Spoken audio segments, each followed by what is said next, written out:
This is John Wren. We're starting just a little bit late, 4 minutes late, 10:30 each Friday. We're here for the Startup Show. Today's our topic is how you can take advantage of the biggest and the best and the cheapest networking event in Colorado. It happens next Tuesday, the Colorado Caucus. I'm going to share my experience with you and how you can go and make a real difference at your precinct caucus if you haven't already planned on doing so.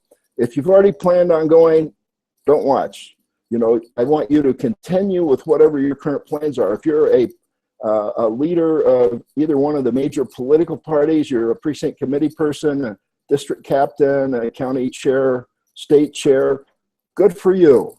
Go and do your very best. And if you're working for a candidate, you're going there to support whoever it is that you like, good for you. Keep doing what you're doing. But if you're a disgusted Republican or Democrat, or if you're unaffiliated and disgusted and you want to make a difference in a positive way, if you want to go to the caucus and light a candle, today's show is for you. And I'm going to be doing a show each day between now and next Tuesday to kind of further elaborate on what I'm going to share with you today. I'm hoping that local community newspapers pick this up.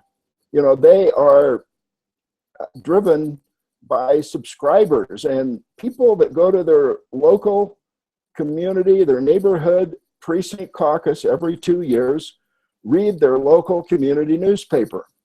They should also be reading the Colorado Statesman. It is a great newspaper with a statewide perspective, and everyone that's really, really involved should be reading the Colorado Statesman. And I think that next Tuesday should be a subscription campaign for the Colorado Statesman. I've called into their publisher. Hopefully we'll connect over the weekend, but I'm going to keep you posted on developments between now and next Tuesday. Right here, we're going to shift to a 12 o'clock starting time for these daily broadcasts. So 12 o'clock Saturday, even Sunday. I'm going to have a very short one on Sunday, and you'll see why in just a minute, because there's something I want you to do today that hopefully you will have considered carefully by noon next Sunday, and you'll be ready to make a commitment to the internet presence that we're setting up, where you can join in this effort to find 6,000 citizen journalists to go to their caucus. So I'm going to cover all this briefly today, but there'll be more at 12 o'clock tomorrow, Saturday, and then 12 o'clock Sunday, Monday, and Tuesday. And then the caucus is Tuesday evening at 7 o'clock. Now, if you just can't be there, that's okay. The caucus is like a relay race. It's not so much like voting. It's how the major political parties put their candidate on the primary ballot so that everyone in their party gets a chance to choose, just as, and it's local. Now, the reason I'm against the presidential primary is it kills the caucus. And you know, whether it's a better way to choose the president, I'm not sure. You know, I think it's got its advantages. Why Iowa grassroots rules, or is the Iowa Project, the University of Chicago, they find that the caucus is powerful because there's a discussion that goes on that's very rare in today's political environment. It's not just screaming at each other, but it's neighbors coming together and having a reasonable discussion. And I think there's some value to that, as opposed to everybody just going in a booth after they watched ads, pulling the lever. And, you know, the precinct caucus system is absolutely the very best chance the average ordinary person has of serving in local elected political office. Without this network of supporters that know the person well, they've gotten to know him over time, they're vouching for him, the Republican Party, now they should do a better job of this, vetting candidates, and they should be doing a better job of recruiting. But it's sort of like every 2 years we have this statewide civic lesson where both political party leaders can wake up and say, oh, that's what I'm supposed to be doing. Now, what doesn't work is what's happening this year. I think there are some political party leaders that are trying to kill the system. I know for sure Ryan Call was. He came and made a motion. We were able to defeat it in committee. But if it had gotten out, the presidential primary would have come and the caucuses would die. We know that because we've tried it here in Colorado. We experimented with the presidential primary. It didn't work for us. Now elitists are trying to make it look like the people are just clamoring to get away. So I'd like to see a resolution adopted at every precinct caucus meeting next Tuesday in support of this wonderful system that we've had here in Colorado since 1912. But this is the startup show. If you're starting a new business, if you're starting a new career in politics, maybe you are tired of it, politics as usual, you're going to either run for office yourself someday or help other good people get elected. You're interested in what's happening next Tuesday, but you don't know much about it. You're at the right place today because that's the focus of the show. And I don't think it's unrelated to the fact that you're starting a business, because if you participate in this system in a helpful way, and I'm going to describe what that is here in just a minute, if you do it in a helpful way, it will help your business no matter what the political persuasion of your customers. You know, some people in business, especially big corporations, get fearful that they don't, I mean, it's almost as bad, I believe, as any other kind of discrimination when large corporations won't let their employees participate in the political system. But the fact of life is, that is the subtle message with most corporations. How many encourage participation at the caucus? None that I know of. You know, Coors used to, I doubt if they're doing it today, but maybe they are. If they are, I'd like to hear about it. So my name is John Wren. This is the Startup Show. I'm going to cover with you very briefly now what I was inspired with this morning. And it was the result of something I listen to almost every morning. The Jesuits in the United Kingdom do an audio prayasyogo.org. It's 10, 15 minutes in the morning with an inspirational message that they do in the Jesuit Ignatian spirituality way that helps me get inspired nearly every morning, and especially this morning, because who I'm reaching out to, who I'm hoping is either watching this right now or you watching will forward it along to people, and one of them will be the person that watches this. It says the cornerstone is what's been rejected. And what I'm looking for are these 6,000 citizen journalists across the country, but I'd like them to be the people, not the elite, not the people that are presidents of companies doing well financially, not the people with good families established. I'd like the neighbors that have been struggling and have recovered from it. They've gotten back up on their feet now and are saying, okay, now there's a bigger world out there. How do I get involved? You know, some people will go through some sort of a recovery program and they kind of slip into neutral and they just do entertainment for the rest of their life. And if that's you, so be it. You can stop watching right now. But if you've gone through recovery and you feel like, well, now how can I use the time I have left to not only share this recovery with other people, but how do I take my recovery and use it usefully in the broader world? I'd like to see next Tuesday be your opportunity for doing that, along with 6,000 other people in a similar situation. And then 1 year from now, let's all gather in Mile High Stadium and invite spiritual leaders. You know, Pope Francis for me right now. Pope Francis, I hope we can get it on your calendar. We'll plan around you if you'll give me a call, 303-861-1447. So pass this on to Pope Francis if you know him, 303-861-1447, and we'll commit to the date that Pope Francis sets, but we'll ask Billy Graham's son. I think he's more active now. You know, whoever, the Dalai Lama, who is seen as a spiritual leader, come here for a spiritual conference on how are we being inspired to change this country. If you're sick and tired of being sick and tired, I think there's something that we can all get involved in that will make a difference between now and that spiritual rally 1 year from now. And I'd like that to become an annual event so that every 2 years in the off year, we have the caucus 1 year. That's a statewide civic lesson. We've got the culmination or the beginning, depending on how you look at it, next Tuesday. And then a year from now, let's invite new people in. And I don't want to make this a Republican and a Democrat. We've got one Colorado. whether you're a Republican or a Democrat, you're working for the people of Colorado. Now, I think it's good that we have a two-party system. And as I'm no historian, but as I understand it from historians, the founding fathers really would have liked to have had no political parties, George Washington especially.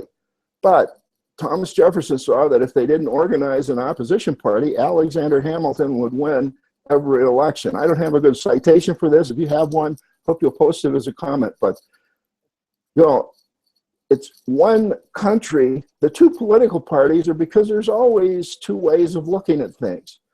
And that's the minimum division. If a multi-party system like in Europe, the problem is it becomes all backroom deals, and the average ordinary person has no idea what's going on. The two-party system, especially with the caucus, as we have it in Colorado, is the best way for the average ordinary person to be involved and actually make a difference.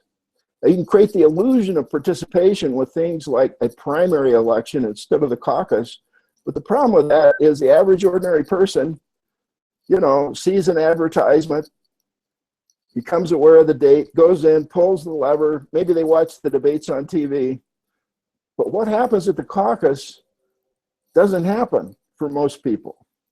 You go to the caucus and it's the topic of discussion. Now, the Republicans have been criticized for not doing a straw poll. I think Steve House, the Republican state chairman, has done a good thing. And we'll see how it works out. Maybe I'm wrong.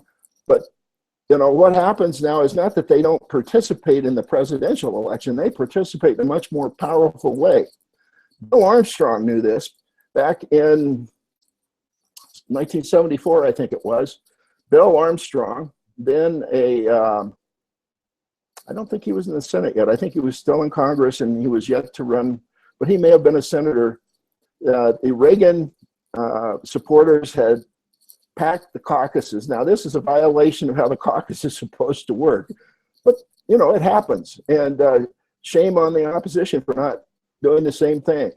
And what the Reagan people had said is that there would be not one single delegate that would go to Kansas City for the National Republican Convention that wasn't supporting Ronald Reagan.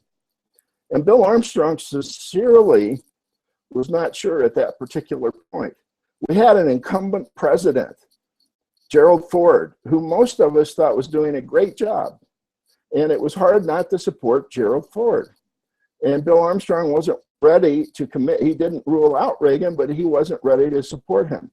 I happen to be 5th Congressional District Chair, and he came, Bill Armstrong, and he said that there is tremendous advantage in going to the convention without having declared who you're supporting, that he would have more input from more people doing it that way, and it was good at least one person was going that way. It'd be better if they all were. He didn't say that, but it would have been. And that's what will happen this year. Is Republicans will come together in the caucus Tuesday. Now, maybe there'll be a powerhouse that comes out of the woodwork like Reagan was back then, and they'll end up with all the delegates. I doubt if that's going to happen. I think that people will come together, especially if we can have you there. You haven't been involved at all, or you've been away from it a while, maybe you're disgusted, and you go to the caucus with, whether you're a Republican or a Democrat, you go to your caucus with the idea, and maybe you're unaffiliated. You might not be in a party now, but you can only be at one place at one time. So you pick a caucus out and you go to it and light a candle. And that's the metaphor. The light a candle is you're a positive force for good there. You try to help explain the system to newcomers. You observe what's going on. Take pictures with your iPhone. Post comments on Twitter. You are a loving presence to observe and report what happened. And if you can vote, great. If not, who cares? That you're not there to vote. You're there to be a positive force for good. Now, the precinct committee people are supposed to be that way, but most of them have fallen into the trap of thinking that they're supposed to lead their neighborhood. They're not to lead their neighborhood. They're to be the servant of the neighborhood. And as you observe, you'll see if the people there are electing a precinct committee person that is going to be doing that. Now, the first order of business at the caucus is not to kowtow to the precinct committee people. When the caucus comes together Tuesday night the current precinct committee people's job is finished as soon as they elect a chair for that evening's meeting. This is by Colorado state law. And you can object, and you can call the election commission, because this is Colorado state law. So get there early, make sure they're electing a committee chair that night. It might be the precinct committee people if they've been doing a good job. Now you can participate Tuesday one of two ways. You can gather your friends and go as a group, or you can go alone. Either way is going to be helpful. And if you go alone especially, I would observe and report on the internet. But the fact is, one person can't do a whole lot. You know, if they're there, it's stacked one way or the other, or it's, you know, the party's over. Report that. And let's see, out of the 6,000 caucuses, how many caucuses actually have this good discussion? Maybe there are more of them than I think. That is what the caucus exists for. But in many, many caucuses, it becomes an exercise in paper shuffling. It's a total waste of time. And if that's happening, report on it. Observe and report from your iPhone, on Twitter, on Facebook, and we'll be setting up some things. Each day I'll be talking to you the progress we're making on what I'd like to do is have a contest with the Colorado Press Association so that the community newspaper that does the best job of interfacing with citizen journalists like you will be awarded a prize next spring. It's going to cost us $5,000 to do this. I'm trying to raise the money right now. I'm going to call the Colorado Press Association, ask them to watch this so they get the idea. But and I'm going to send out a media release later this morning. I'll post it on johnwren.com, JOHNWREN.com.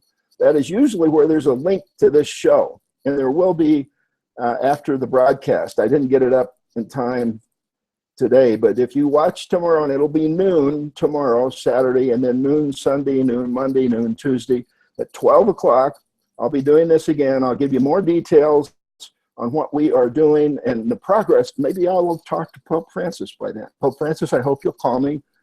I really think you could hear, and I'm also, if Pope Francis is coming especially, I'm going to invite a Nobel Prize winning economist, Edmund Phelps, to come and talk about the problem with our economy as he sees it. We lost our vitalism and our dynamism that used to drive this country. And it was a positive force. And it was the result of faith of people. And I asked Edmund Phelps, well, that new economy that was driven, and you know, the way he puts it is, you know, it used to be everybody driving to work was thinking how they could do their job just a little bit better. So those days are gone. Now employees say, hey, you want ideas? You know, talk to the guys that are making the big bucks. And they're discouraged. It's Delbert. We've become a nation of Delberts.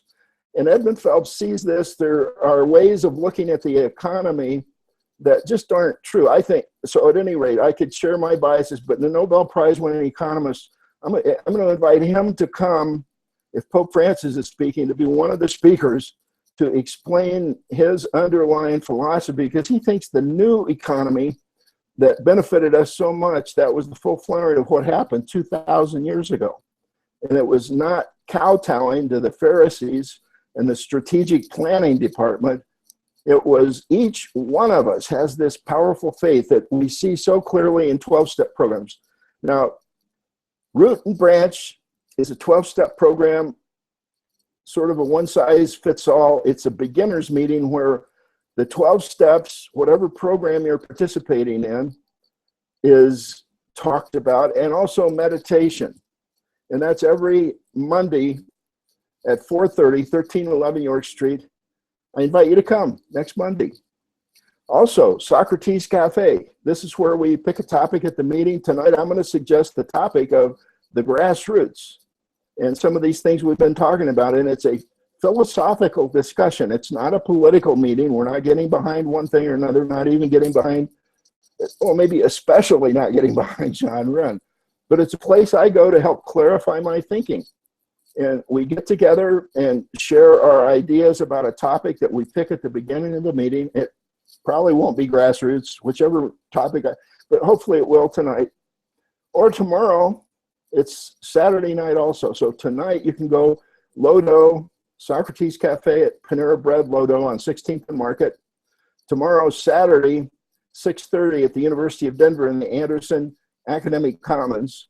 And we're in the current periodical section where the comfortable chairs are. But these are free open meetings, and I'll be posting information about where you can go to see those on this when I edit it. So that's it for today. I wanted to give you a general idea of the direction we're going. Monday, I hope you'll hold a meeting in your neighborhood and try to attract 12 people. I'll tell you more about that. Or if you're curious, just Google how to start a Franklin Circle. How to start a Franklin Circle. A wiki will come up, and it'll give you some ideas of what I'd like to see in 3,000 precincts across Colorado next Monday night, right before the caucus. If you could get 12 people in your home or a neighborhood gathering place of some sort, and invite your precinct committee people of both parties. Let them know what you're going to be doing the next day. We'll talk more about this. This is Save the Caucus is behind this. We're a registered Colorado political committee. Right now, it's really just me. By Tuesday night, I'm hoping that with your help, we'll be 6,000 strong. We'll see what happens. I'll be giving you a report each day. You can join us at johnwren.com, or this is a Google Plus live hangout, or you can find us in YouTube live events. And, you know, let's remember this life is very short. So let's go get started. You can make a difference. Light that candle. God bless.